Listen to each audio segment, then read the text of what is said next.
Waalaikumsalam warahmatullahi wabarakatuh. Wassalamu ala rasulillah wa ala alihi wa sahbihi wa man walah.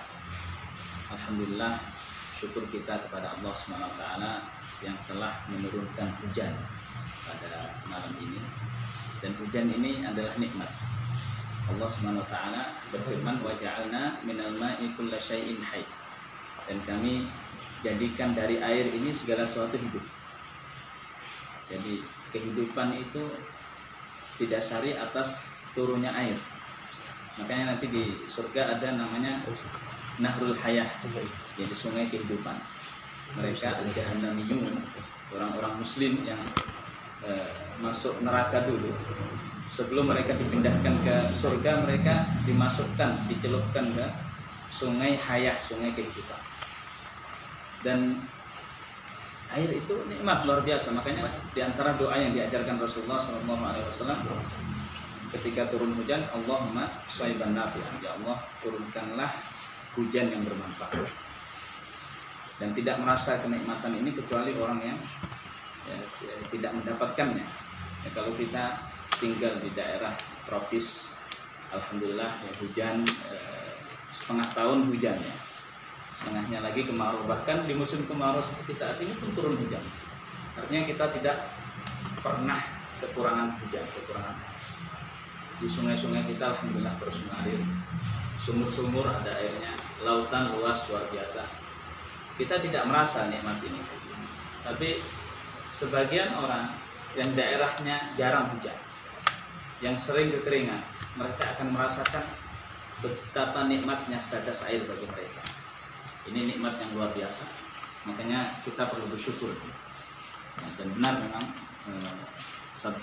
firman Allah SWT, wa ja'alna minal ma'i kulli syai'in hayy. Dan kami jadikan dari air ini segala sesuatu hidup. Salawat dan salam kita panjatkan dan aturkan kepada Nabi kita, Nabi Muhammad SAW, yang merupakan qudwah bagi seluruh umat manusia, yang menyampaikan risalahnya kepada kita, menunjukkan segala yang baik-baik untuk kita amalkan, menunjukkan segala yang buruk-buruk untuk kita jauhkan.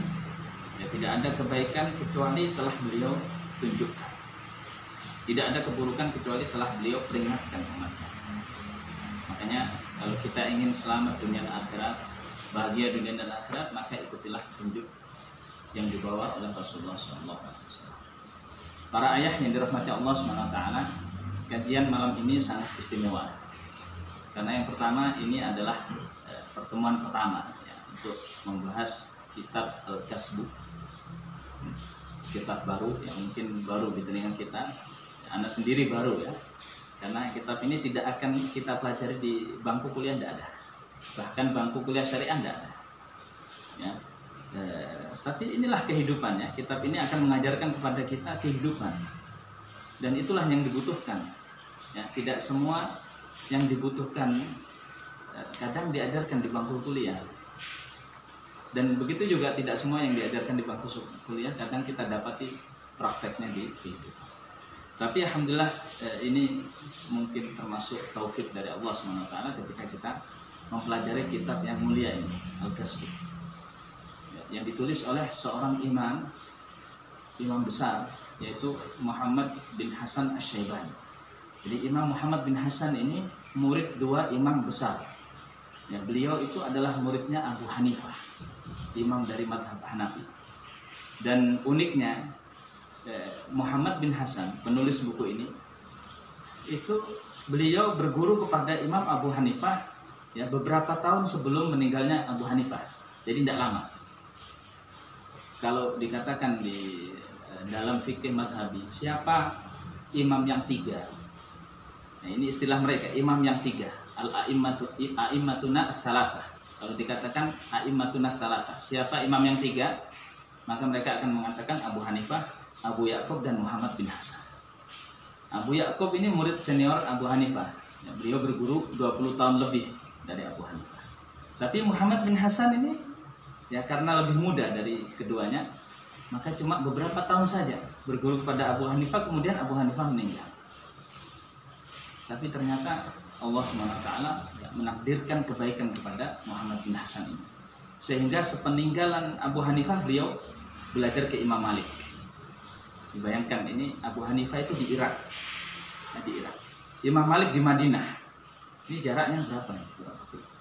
Tapi karena kegigihan beliau tidak cukupkan di sini. Imam Abu Hanifah meninggal, Imam Malik. Makanya di antara riwayat Muwatta, Imam Malik itu punya kitab namanya Muwatta. Di antara perawi Muwatta itu ada Muwatta riwayat Imam Muhammad bin Hasan. Jadi luar biasa. Allah mentakdirkan Imam Muhammad bin Hasan ini menggabungkan ilmu dua imam ya. Bayangkan kalau seandainya dia hidup ya sejaman dengan Abu Hanifah, mungkin dia akan terus belajar sama Abu Hanifah. Tapi ini karena ya Allah menginginkan sesuatu yang lain dari Muhammad bin Hasan, maka beliau belajar dari Abu Hanifah, kemudian belajar kepada Imam Malik. Jadi beliau gabungkan ilmu dua imam ini.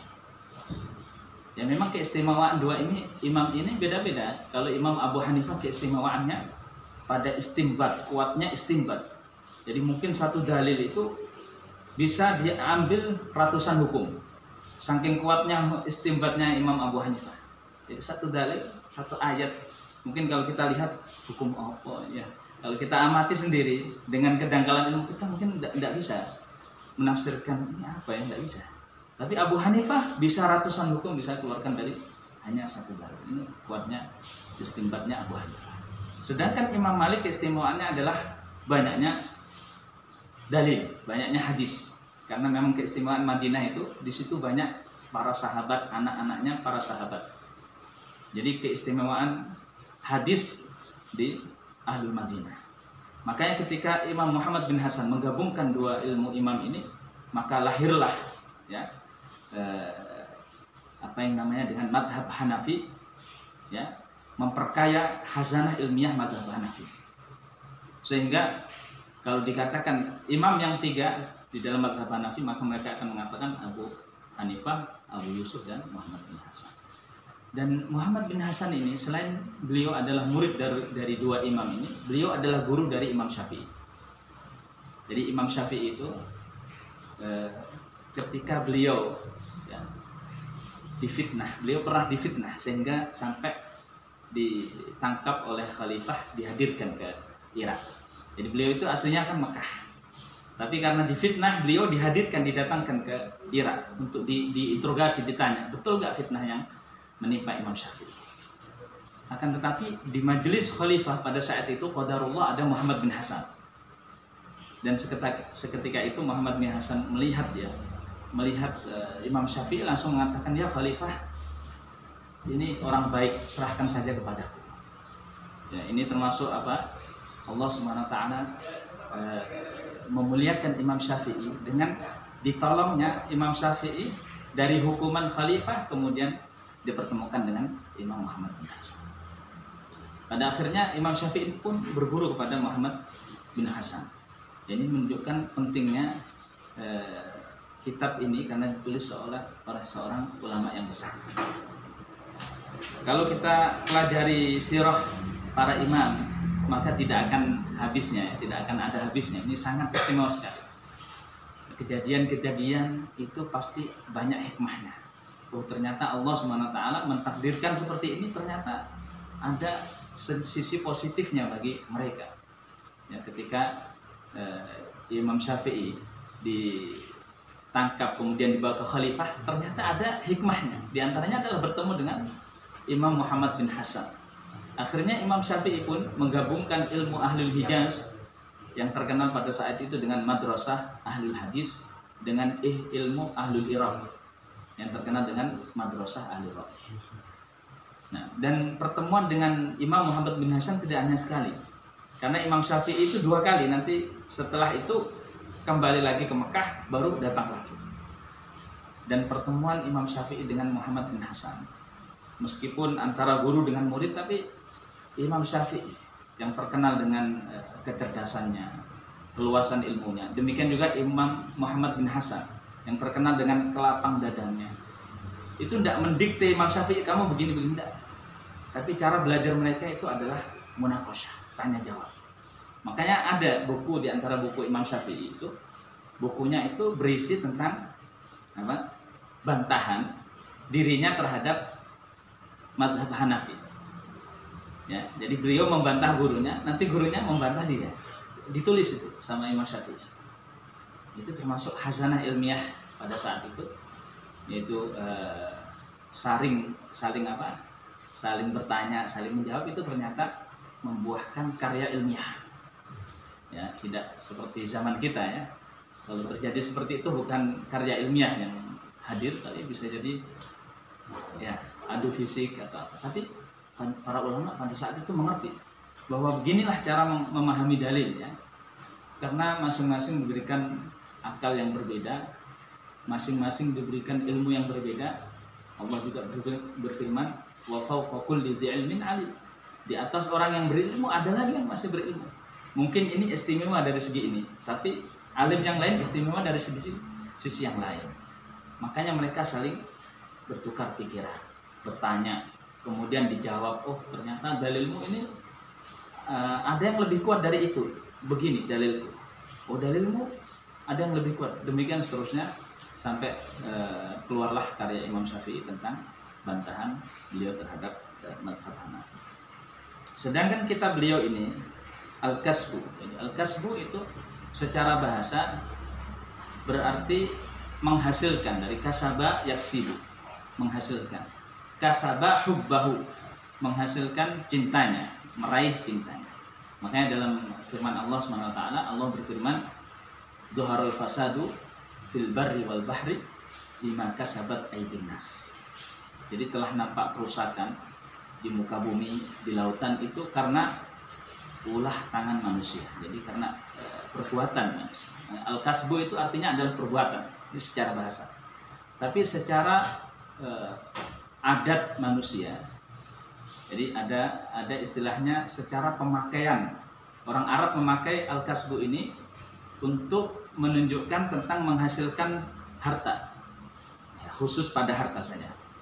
Ya, makasib artinya mata pencaharian. Kemudian di sini dikatakan al-iktisab fi urfi ahli lughah tahsilul mal bima yahillu minal asbab. Jadi al-iktisab secara urf, ya, artinya yang sering dipakai oleh orang Arab itu digunakan untuk menyebutkan cara menghasilkan uang yang halal. Ya, al-iktisab itu menghasilkan uang yang halal. Meskipun secara hakikatnya digunakan untuk semua perbuatan. Makanya tadi ayat-ayat yang kita sebutkan, Dhuharul fasadu fil barri wal bahri bima kasabat aydin nas. Ini dengan perbuatan manusia maka tampak kerusakan di muka bumi dan juga di laut. Kemudian di dalam kitab ini disebutkan, Innallaha ta'ala farada 'alal ibadi al-iktisab li talabil ma'ash.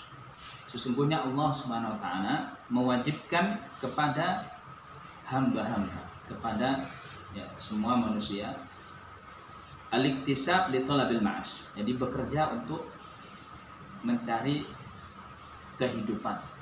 Jadi bekerja untuk mencari kehidupan. Al-ma'ash dari kata aish, yaitu kehidupan. Nah, liyasta'inu bihi ala ta'atillah. Tujuannya untuk apa? Kalau bekerja itu untuk menghidupkan. Terus kalau hidup untuk apa?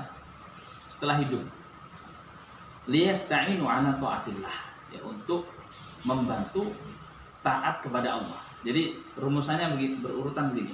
Bekerja untuk apa? Untuk hidup. Hidup kemudian untuk melaksanakan ketaatan kepada Allah. Wa ma khalaqtul jinna wal insa illa liya'budun. Jadi bukan kebalik ya. Hidup untuk bekerja, ini salah. Tapi kerja untuk hidup, hidup kemudian untuk beribadah kepada Allah. Wallahu ta'ala yaqul fi kitabih al-aziz, wabtagu min fadlillah wadhkurullaha katsira. Allah SWT berfirman di dalam surat Al-Jum'ah, dan carilah dari karunia Allah dan ingatlah Allah dengan ingatan yang banyak. Ini ayat ini secara lengkapnya di surat Jumat. Fa idza qudiyatis sholatu fantashiru fil ardi. Apabila salat Jumat telah selesai, maka menyebarlah, ya, menyebarlah di muka bumi. Wabtagu min fadlillah, dan carilah karunia-karunia Allah. Nah, ayat ini memerintahkan kita setelah selesai dari ibadah maka kembalilah ke posisi masing-masing, ke tugas masing-masing untuk mencari dunia kalian. Tapi ingat, wadhkurullaha katsiran. Ingatlah Allah ya, dengan zikir yang banyak. Jadi ternyata pekerjaan yang Allah izinkan, Allah perintahkan kepada kita itu diapit dengan dua amal, ibadah dan ibadah. Setelah selesai ibadah, kembali ya, ke posisi kalian masing-masing. Yang petani ya kembali ke sawah, pedagang kembali ke pasar. Tapi ingat ya, semua itu untuk apa? Untuk mengingat Allah, untuk berzikir kepada Allah. Jadi bukan lepas begitu saja ya. Kalau di masjid agama ya agama, jangan bahas masalah dunia. Kalau di pasar ya dunia, jangan bahas masalah agama. Bukan seperti itu ya. Meskipun kalian keluar dari masjid ke pasar, ke ladang-ladang, ke kebun ya, tapi kalian harus mengingat Allah Subhanahu wa taala. Faja'ala al-iktisaba sababan lil ibadah, dan Allah menjadikan dalam ayat ini bekerja itu adalah sebab untuk ibadah. Wa qad qala Allah taala anfiqu min thayyibati ma kasabtum. Allah juga berfirman, wahai orang-orang yang beriman, infakkanlah, keluarkanlah dari min thayyibati ma kasabtum, dari hasil-hasil yang baik dari pekerjaan kalian. Dan infak itu dari sesuatu yang lebih dari kita ya. Kalau kita punya harta lebih, kita infakkan. Bagaimana bisa mendapatkan harta lebih? Tentu dengan bekerja. Dan di sini Allah mengatakan min thayyibati ma kasabtum, dari hasil yang baik-baik ya. Makanya pekerjaan bukan asal kerja, tapi pekerjaan yang baik. Maka hasilnya yang baik inilah yang kita berikan kepada Allah SWT. Wa qala azza wa jalla wa ma asabakum min musibatin fa bima kasabat aydikum. Ai bi jinayatikum ala anfusikum wa qad samma jinayatul mar'i ala nafsihi kasban. Kemudian Allah juga berfirman, tidaklah ada musibah yang menimpa kalian kecuali dengan perbuatan kalian. Dan dalam ayat ini Allah mengatakan perbuatan yang buruk pun dikatakan dengan al-kasb. Jadi secara bahasa memang al-kasb itu mencakup semua perbuatan, mau yang baik, yang buruk, ya pekerjaan ataupun kejahatan, semua dikatakan al-kasb. Tapi ya kalau secara penggunaan, orang Arab menggunakan al-kasb biasanya khusus pada pekerjaan.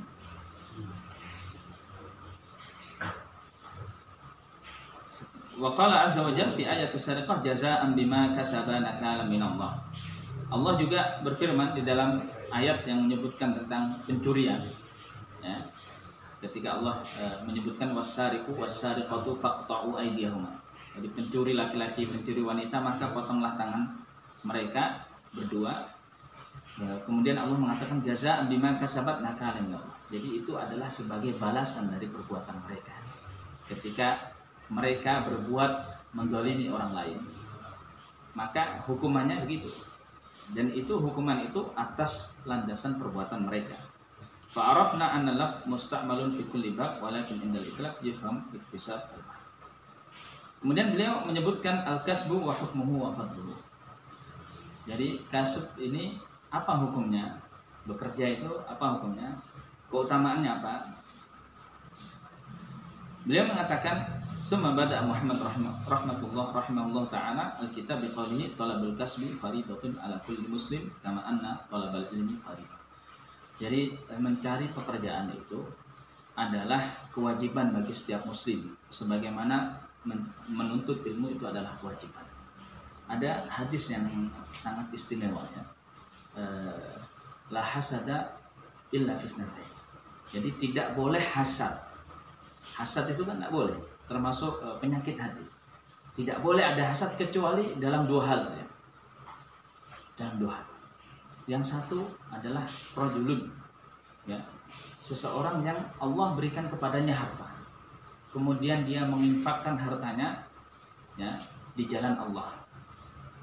Dia infakkan hartanya di jalan Allah. Yang kedua adalah rajulun ya, seorang yang Allah berikan Quran, kemudian dia membacanya setiap pagi dan petang. Dalam riwayat yang lain, warajulun atahu al-hikmah, Jadi seorang yang Allah berikan ilmu dan dengan ilmunya dia mengamalkannya. Jadi ada dua hal ini yang boleh kita hasad di dalamnya. Ya, para ulama menafsirkan hasad di sini yang dimaksud adalah ghibtah. Jadi ghibtah itu beda dengan hasad. Kalau hasad itu kita ingin sesuatu yang dimiliki orang lain dan kita ingin sesuatu itu hilang dari orang lain. Ya, ada orang kaya, kita hasad. Kita ingin seperti dia, tapi dia menjadi miskin seperti kita. Itu hasad. Tapi kalau ghibtah, jadi ada orang misalkan hafid. Kita ghibtah. Kita ingin hafid juga seperti dia. Itu ghibtah. Jadi para ulama mengatakan yang dimaksud di sini adalah ghibtah, bukan hasad. Ketika ada seseorang yang mendapatkan salah satu dari dua nikmat ini, yang pertama nikmat harta, kemudian dia menginfakkan di jalan Allah, maka di sinilah kita harus ghibtah, kita iri kepada orang ini, ingin dapat harta sebagaimana dia mendapatkan harta dan menginfakkan sebagaimana dia menginfakkan. Yang kedua, orang yang berilmu, kemudian dia mengajarkannya, mengamalkannya. Ini dua hal yang mana ya dikatakan bahwasanya sinfani la yashba'an. Ada dua golongan yang tidak pernah kenyang, tidak pernah puas. Ada dua golongan. Talibul ilmi wa talibul mal. Ya, penuntut ilmu dan menuntut harta atau pencari harta. Ini dua golongan ini tidak akan pernah kenyang. Mau dikasih sedikit tidak kenyang, dikasih banyak pun tidak akan kenyang. Penuntut ilmu dan penuntut harta. Penuntut ilmu itu dia pertama jahil, kemudian Allah berikan dia kemampuan untuk membaca. Allah berikan kemampuan dia membaca, dia tidak akan puas membaca. Allah berikan kemampuan memahami, dia juga tidak akan puas. Allah berikan dia kemampuan untuk menghafal, tidak akan puas. Terus ya, dia semakin dalam ilmunya, dia akan merasa semakin haus dengan ilmu. Demikian juga pencari harta. Ketika Allah berikan nikmatnya, biasanya 1 bulan mungkin dapat gaji yang pas-pasan atau penghasilan yang pas-pasan. Ya, kemudian Allah berikan nikmat, ya, keuntungan yang berlipat ganda. Dia tidak akan puas. Ya, tambah harta tambah mau dikembangkan. Ini investasi sana, ya. Ini buka cabang sana, tidak akan puas. Jadi dua hal ini yang tidak akan puas. Makanya ketika hari kiamat ada 4 hal yang akan ditanyakan pada setiap manusia. La tazalu qadama 'abdin hatta yus'ala an arba'ah. Jadi tidak akan bergeser seorang hamba pada hari kiamat dari padang mahsyar, tidak akan geser, tidak akan masuk penghisapan sebelum dia ditanya tentang 4 perkara. Apa 4 perkara ini? An umrihi fi ma'afina, tentang umurnya. Umurnya untuk apa dihabiskan umurnya? Jelas, umur al-waqt ini jelas.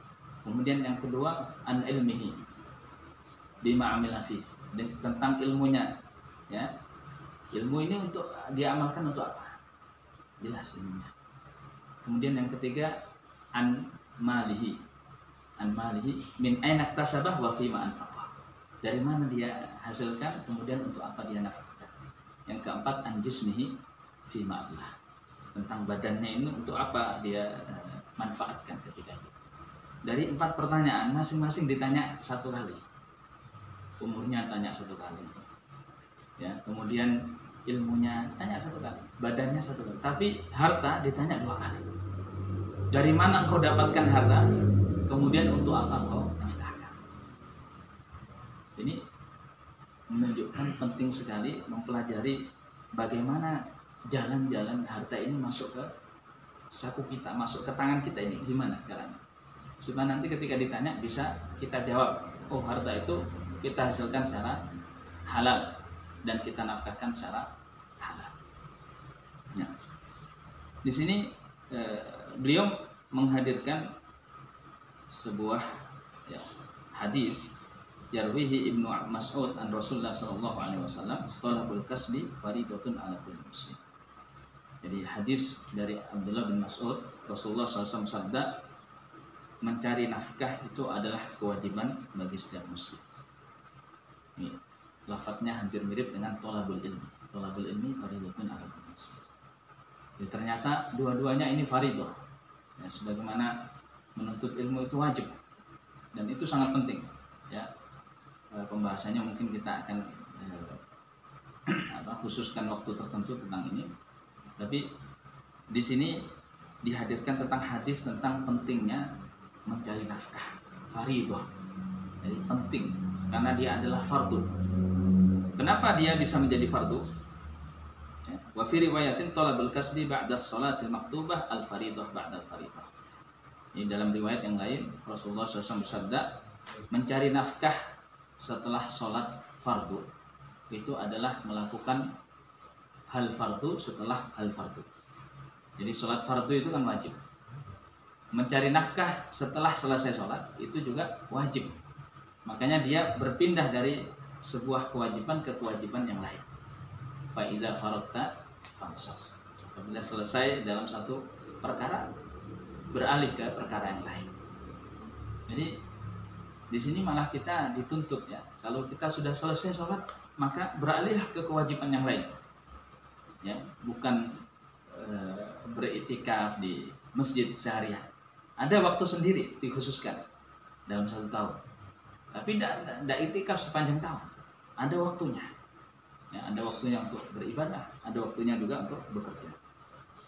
Wa qala sallallahu alaihi wasallam, talabul halali ka muqara'atil abtal. Wa man bata kallan min talabil halal bata maghfuran lahu.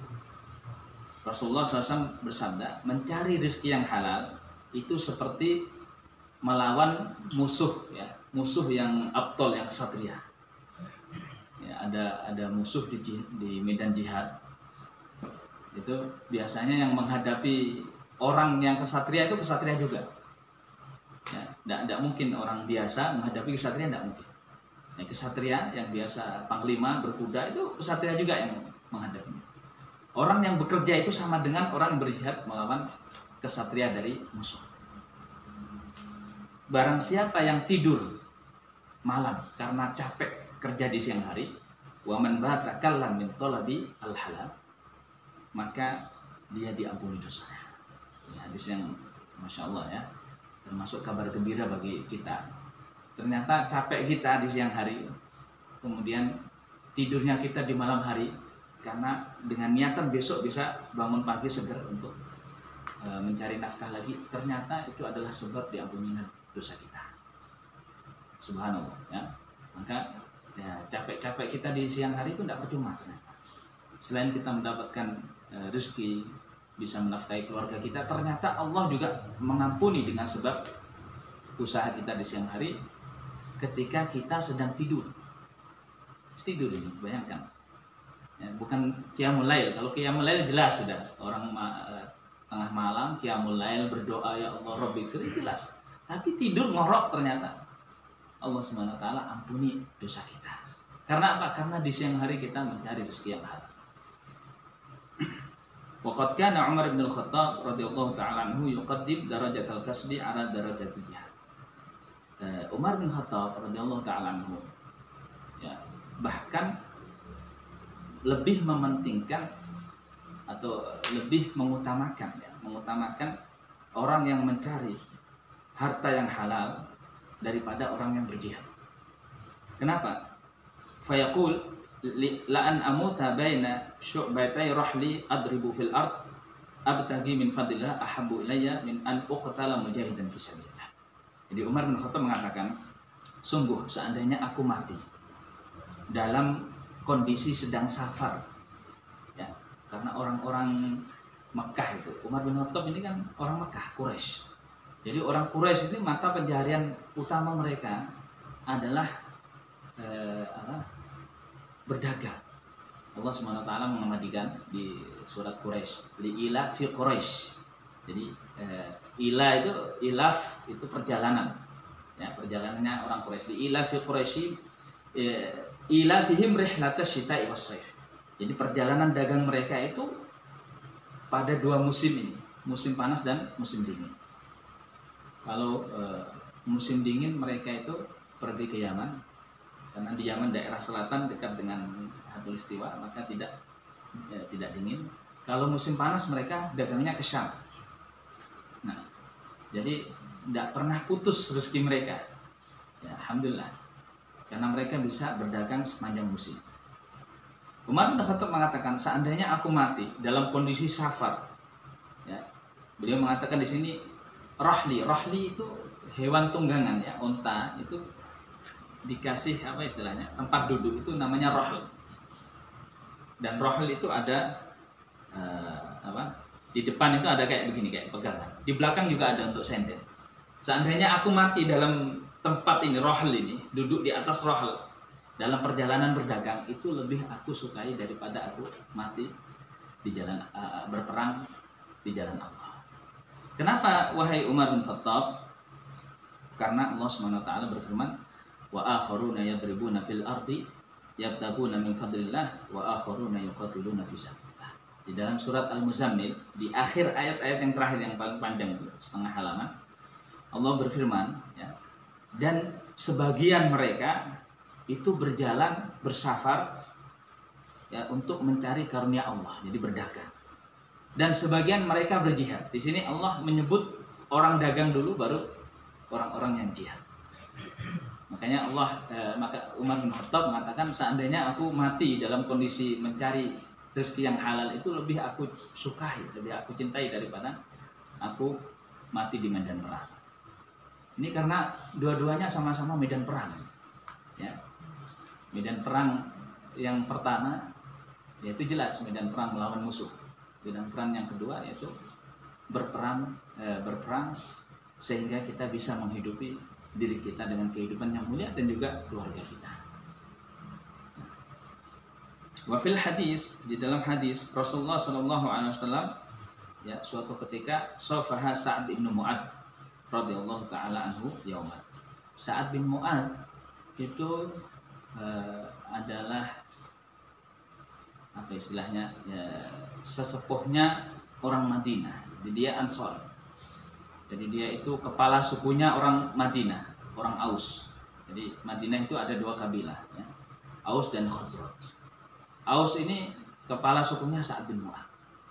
Dan kepala suku itu sudah masyhur, mereka tidak menjadi kepala suku kalau mereka tidak karim, ya, tidak suka memberi. Jadi mereka itu harus suka memberi supaya mereka menjadi kepala suku. Dan mereka suka memberi karena mereka punya harta yang banyak. Sa'ad bin Mu'adz ini punya ladang kurma, kebun kurma. Suatu ketika Rasulullah bertemu dengan Sa'ad bin Mu'adz. Rasulullah salaman dengan Sa'ad bin Mu'adz, dipegang tangannya. Fa idza yadahu qad umjilata. Ternyata setelah dipegang, Rasulullah merasakan tangan Sa'ad ini kasar, keras. Ya, kasar dan keras. Kemudian Rasulullah bertanya, fasa'ala Nabi sallallahu alaihi wasallam an dzalika. Sa'ad, kenapa tanganmu ini kok seperti ini? Faqala adribu bil marri wal mishati fi nakhili liunfiqa alayya. Sa'ad bin Mu'adz ini ketika ditanya kenapa tangannya kasar seperti ini, Sa'ad mengatakan, ya Rasulullah, tangan ini aku gunakan untuk mencangkul di kebun kurmaku, untuk aku infakkan hasilnya kepada keluargaku. Jadi bayangkan zaman dulu, ya, di tanah Arab air jarang. Jadi untuk mengairi kebun yang luar biasa luasnya itu butuh tenaga. Jadi yang pertama dia harus bisa mengeluarkan air dari sumur, ya, mencari sumur dulu. Kalau sudah ketemu sumur ini harus dikeluarkan airnya, ya, dikeluarkan. Kemudian setelah dikeluarkan harus dialirkan, ya. Makanya harus dibuat semacam jadwal, mereka mengatakan jadawil itu kayak apa, galengan ini, ya, galengan di sekitar korma itu supaya airnya mengalir. Jadi ketika kita ambil air dari sumur, kita tuangkan ke sini, nanti mengalir ke kurma-kurma yang lain. Zaman dulu belum ada kayak sekarang, subhanallah, pipa, di mana-mana pipa, tinggal puter kerannya sudah nyemprot semua sudah. Ya mungkin satu orang untuk kebun 1 hektar tidak masalah, karena kontrolnya ada di satu tempat, tinggal puter sini pagi sore sudah selesai. Tapi zaman dulu, pakai apa ya? Iya, sekarang pakai remote ini, pakai HP, masya Allah. Atau sudah dibuat otomatis, ya. Jam sekian buka sendiri, masya Allah. Ini luar biasa. Tapi pada saat itu belum ada, ya. Sampai tangan Sa'ad, ini bayangkan tangan, ya istilahnya mungkin zaman itu setingkat gubernur ini saat ini karena dianggap sudah orang penting ya, atau setingkat ya, camat lah paling enggak, atau bupati. Tapi tangannya kasar karena dia mencangkul untuk menyirami ladangnya, dan itu dia lakukan untuk menafkahi keluarganya. Maka apa yang dilakukan Rasulullah SAW? Faqabbala Rasulullah SAW. Maka Rasulullah pun mencium tangan Sa'ad. Subhanallah. Ini Rasulullah SAW, bayangkan ya, kita aja pengen mencium tangan Rasulullah, ya? Pengen mencium kita. Tapi ini Rasulullah yang mencium tangannya. Ya. Faqala kafani yuhibbuhum Allah Ta'ala. Kenapa Rasulullah mencium tangan Sa'ad bin Mu'adz? Rasulullah bersabda, ini dua tangan ini adalah dua tangan yang dicintai oleh Allah SWT. Ternyata ya, bekerja itu termasuk sesuatu yang menyebabkan Allah mencintai kita. Dengan kita bekerja, ya, menjaga kehormatan kita, mencukupi kebutuhan kita, mencukupi kebutuhan keluarga, Allah cinta kepada kita. Makanya tidurnya kita pun diampuni oleh Allah. Ya, antum capek kerja, tidak bisa sholat malam, tidak apa-apa. Yang penting di siang hari antum ikhlaskan niat antum mencari harta yang halal, maka tidur antum akan diampuni oleh Allah SWT. Ya, bukan berarti kita tidak usah sholat malam. Cukuplah kerjanya. Tidak. Ini minimalnya. Kalau kita ingin sholat malam, ya alhamdulillah kita bisa menggabungkan dua hal yang penting. Kalau kita lihat ulama zaman dulu, seperti Abu Hanifah, kemudian Laits bin Sa'ad. Ini ulama zaman dulu itu kaya-kaya. Ulama kaya, kok bisa? Ya memang pada saat itu mereka memang dari keluarga yang kaya. Kemudian yang kedua, mereka punya hamba, ya budak-budak itu. Jadi budak itu mereka bekerja. Ya istilahnya mereka punya aset yang dijalankan orang lain. Jadi seandainya mereka menuntut ilmu pun mereka tidak berpikiran tentang penghasilan. Karena pada saat itu orang-orang itu amanah. Nggak dikontrol pun tidak apa-apa, jalan sendiri mereka. Ya. Dan sedikit ulama yang seperti ini. Ya mungkin bisa dihitung ya, Abu Hanifah, Laits bin Sa'ad, Abdullah bin Mubarak, Sufyan Ats-Tsauri, dan ulama-ulama yang lain.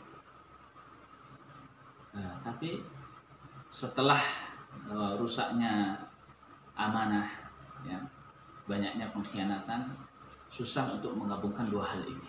Kita pengen, dan kalau itu terjadi, alhamdulillah, menjadi orang yang kaya sekaligus orang yang berilmu, memiliki harta dan ilmu. Ini subhanallah.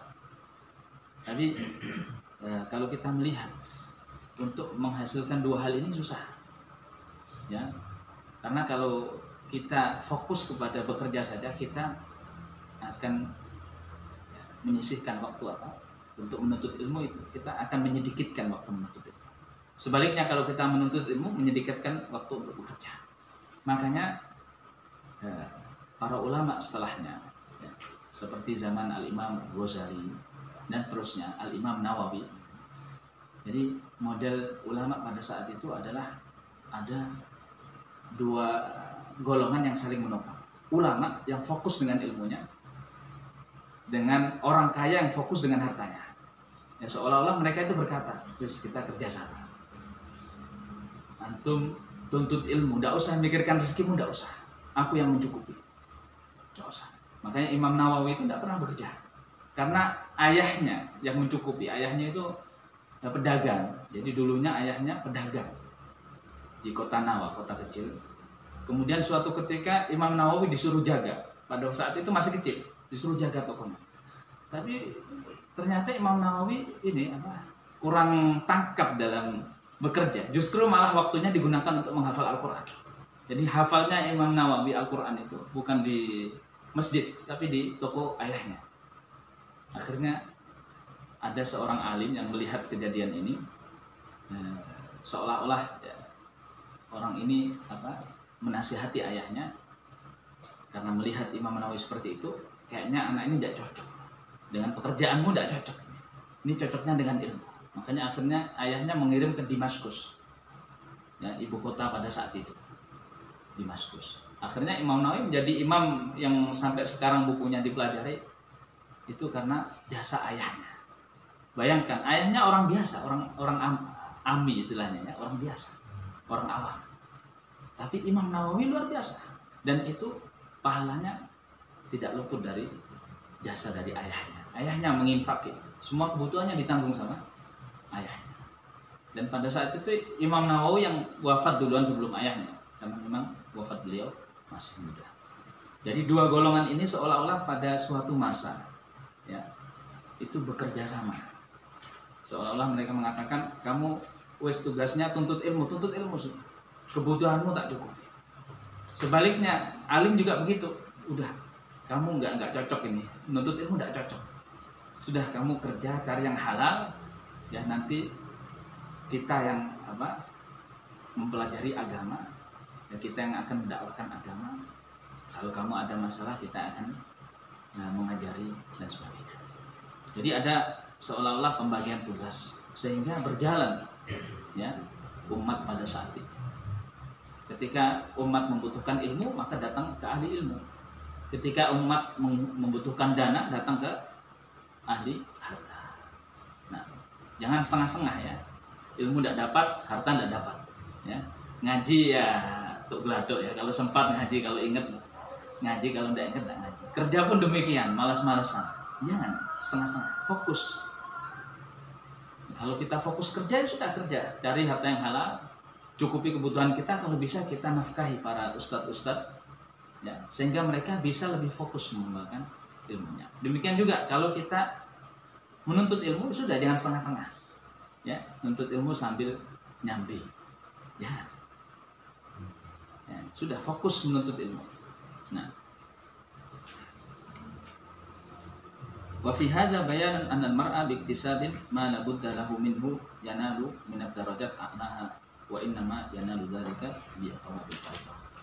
Dan dari hadis-hadis dan juga ayat-ayat di atas kita bisa mengetahui bahwasanya seseorang itu mendapatkan derajat yang tinggi dengan bekerja itu karena bekerja itu bisa melaksanakan fardhu, kewajiban. Wali annahu la yatawassalu ila iqamatil faridah illa bihi fayakunu fardhan bi manzilati taharah dari shalah. Jadi tidak bisa melaksanakan kewajiban kecuali dengan sesuatu, maka sesuatu itu menjadi wajib. Sebagaimana wudhu dengan sholat, kita tidak bisa sholat kecuali harus wudhu dulu. Maka wudhu itu menjadi wajib karena sholat tadi wajib. Demikian juga bekerja. Ya, tanpa bekerja kita tidak bisa melaksanakan kewajiban, maka bekerja itu menjadi wajib. Kemudian beliau menjelaskan di sini, yang pertama, anna tamakkunahu min ada'il faraid bi quwwati badan. Jadi seseorang itu bisa melaksanakan kewajiban-kewajiban, ya, seperti sholat, puasa itu karena adanya kekuatan dalam badannya. Badannya itu sehat, ya, bisa puasa, bisa sholat. Wa inna ma yahsul lahu dzalika bil quti 'adatan. Dan sehatnya badan, kuatnya badan itu ya biasanya karena makanan. Ya, makanan. Jadi nutrisi yang mensuplai masuk ke dalam tubuh kita itulah yang membuat badan kita kuat, di antaranya, ya. Jadi meskipun bukan satu-satunya tapi di antaranya. Coba bayangkan orang tidak makan, lemes. Ya.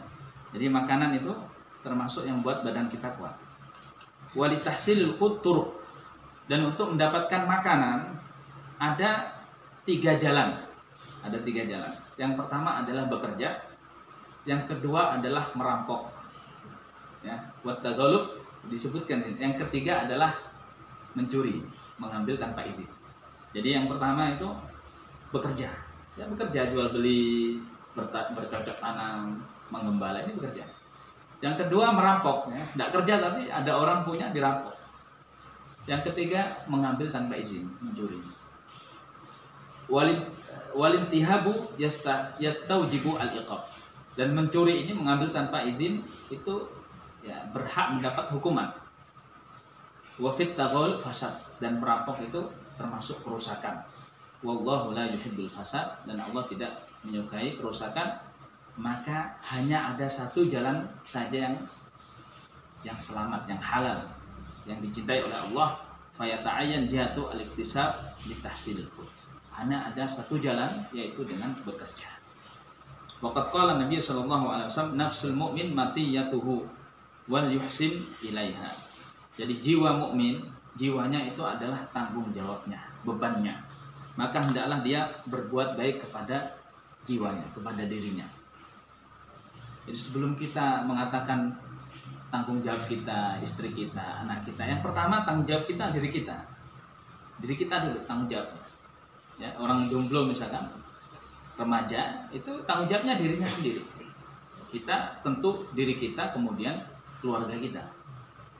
Yakni al-ihsan alla yamna'ha qadrul kifayah. Jadi di sini hendaklah kita berbuat baik kepada diri kita dan juga orang-orang yang kita nafkahi dengan apa? Berbuat baiknya dengan apa? Jangan melarang sesuatu yang cukup, artinya sesuatu yang kita butuhkan. Jadi jangan terlalu pelit lah. Kalau memang Allah luaskan rezeki kita, kemudian kita butuh sesuatu, maka cukupi. Ya, ada kalanya kita butuh nutrisi, misalkan daging. Ya, meskipun tidak setiap hari kita makan daging, tapi ada kalanya butuh makan daging. Seperti musim hujan, musim dingin ini butuh kehangatan, butuh daging. Ya, kemudian musim buah, kita butuh buah. Ya. Nah, ini cukupi kebutuhan ini. Jangan tiap hari misalkan nasi sambal kerupuk. Ya, ini menyiksa diri kita dan menyiksa keluarga kita. Kalau Allah berikan kelapangan kita rezeki, ya sudah, nikmati kelapangan rezeki dari Allah. Wa amma bi nikmati rabbika fahaddits. Jadi tunjukkan nikmat Allah yang ada pada diri kita. Jadi ini bukan termasuk boros, bukan. Ya, karena ini sesuai kebutuhan kita. Justru kita menampakkan nikmat ini dalam rangka bersyukur kepada Allah. Wa amma bi nikmati rabbika fahaddits. Wa innama yutawassalu ila dzalika bil kasb. Akan tapi tidak bisa ya melakukan hal itu kecuali dengan bekerja. Tidak bisa kita yang mencukupi kebutuhan yang demikian itu kecuali dengan wali annahu la yutawassalu ila ada'i shalah illa bi taharah. Dan ini dalil yang lain kenapa bekerja itu wajib, karena orang sholat itu tidak sah sholatnya kecuali dengan bersuci. Wala budda lidzalika min kuzin yustaqa bihil ma'. Dan untuk bersuci itu harus pakai air, dan air itu harus diambil. Paling tidak kita harus punya gayung untuk mengambil air. Au dalwin au risya'in yunzahu bil ma' minal bi'ah. Atau kalau sumurnya dalam, kita harus punya timba dan tali. Dan timba, tali, gayung ini di mana dapatnya? Beli dari mana uangnya? Bekerja. Wa kadzalika la yutawassalu ila ada'i shalah illa bisatril awrah. Demikian juga kita sholat kita tidak sah kecuali dengan menutup aurat. Wa inna ma yakunu dzalika bisawb, dan menutup aurat itu dengan pakaian. Wala yahsulu lahu dzalika illa bil iktisabi adatan.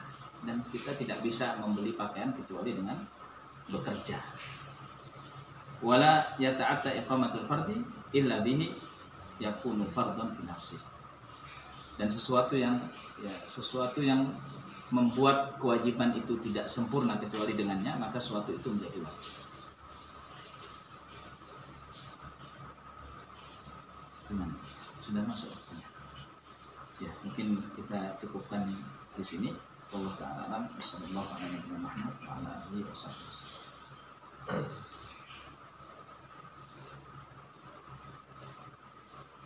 Jadi dilanjutkan sholat. Ya.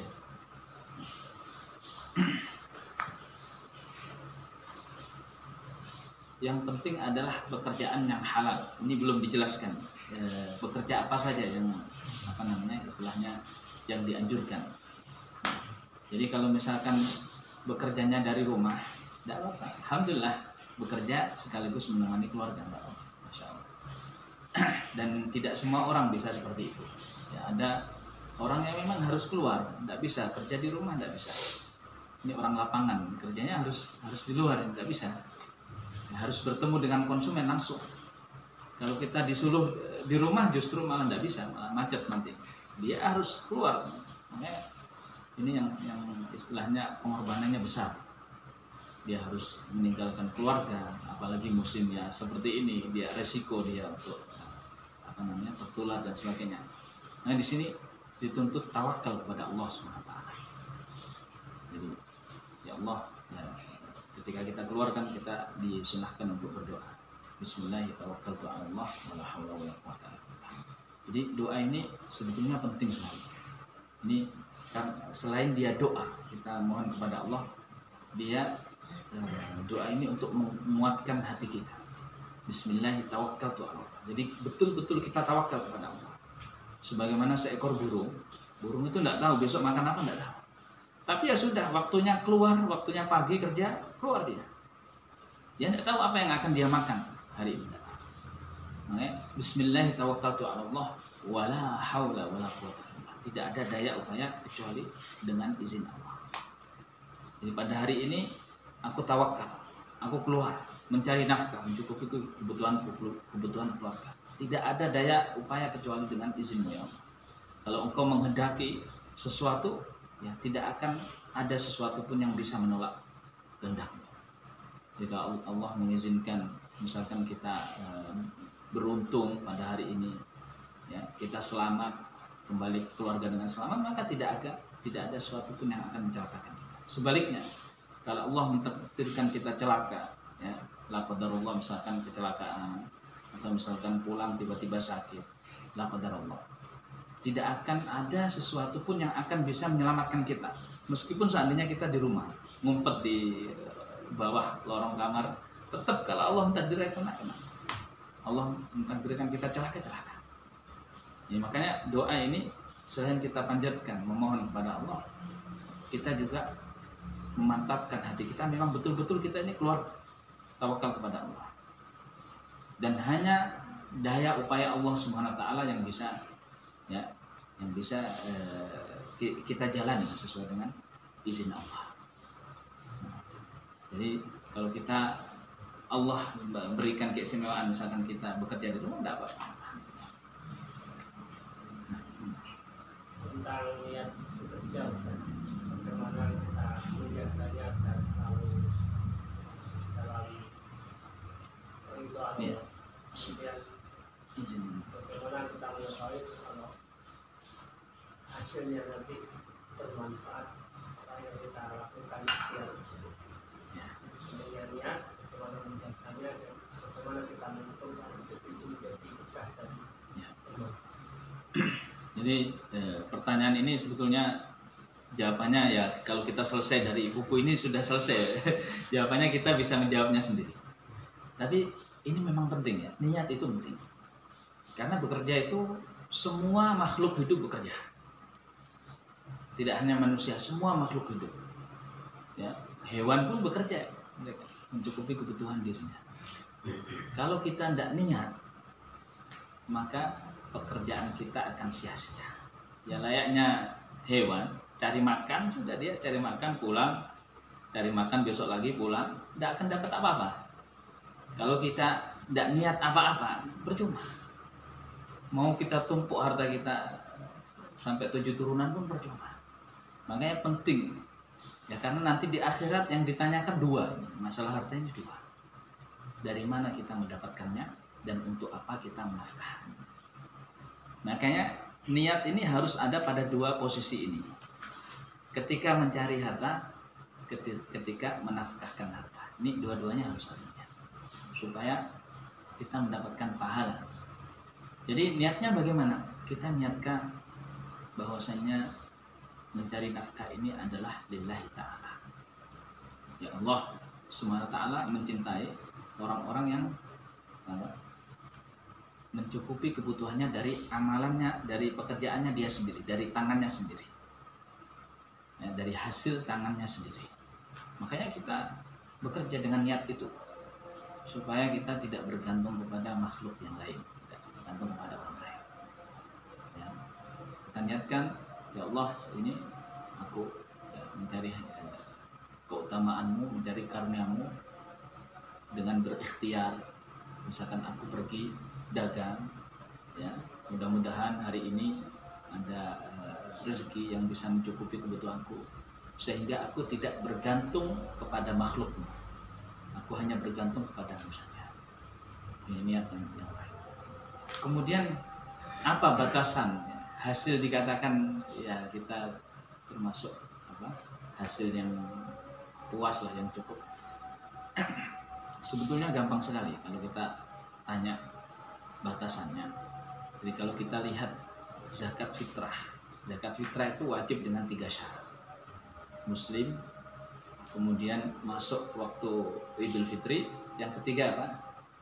Punya kelebihan makanan pokok hari esok dan malamnya. Jadi orang yang punya kelebihan itu sudah wajib zakat fitrah. Berarti kita cari harta itu untuk mencukupi kebutuhan kita besok dan malamnya. Kalau itu sudah bisa ya kita penuhi, maka sudah alhamdulillah, luar biasa. Besoknya lagi bagaimana? Ya sudah, tawakal lagi, seperti itu. Demikian seterusnya. Makanya ada kisah menarik ya. Mungkin sebagian kita tidak asing dengan ulama yang bernama Syekh Albani. Syekh Albani itu ulama besar. Beliau itu ulama hadis. Tidak ada hadis ya kecuali selain Sahih Bukhari dan Sahih Muslim ya. Kalau Sahih Bukhari, Sahih Muslim jelas, tapi hadis-hadis yang lain selain Sahih Bukhari dan Sahih Muslim, ketika dibacakan, kecuali kita pasti mengatakan disahihkan oleh Syekh Albani, didoaifkan oleh Syekh Albani. Ini jasa beliau ini sampai sekarang, masya Allah. Beliau sudah mati puluhan tahun yang lalu. Beliau ini bekerja. Pekerjaan beliau adalah memperbaiki jam tangan. Jadi punya stand, ditulisi di situ keistimewaannya. Jadi kalau ada jam tangan rusak, dibetulkan di sini, garansinya seumur hidup. Rusak, bawa ke sini lagi gratis. Subhanallah. Dan beliau itu bekerja untuk mencukupi kebutuhan beliau esok. Kalau sudah cukup, beliau tutup pergi ke perpustakaan. Makanya beliau memiliki ilmu yang luas, khususnya pada ilmu hadis itu, karena waktu yang paling banyak beliau justru di perpustakaan. Jadi ada konsumen yang membetulkan, oh ini kira-kira ongkosnya cukup untuk besok, sudah tutup sudah. Beliau habiskan waktunya ke perpustakaan. Nah, dan kebutuhan manusia berbeda-beda ya. Mungkin kebutuhan kita besok itu cuma sekian, tapi ada orang yang kebutuhan ya seharinya bisa kita gunakan untuk 1 bulan. Kalau kulihat ini tergantung apa ya, masing-masing. Nah, mungkin cukup ya, karena sudah masuk waktu sholat.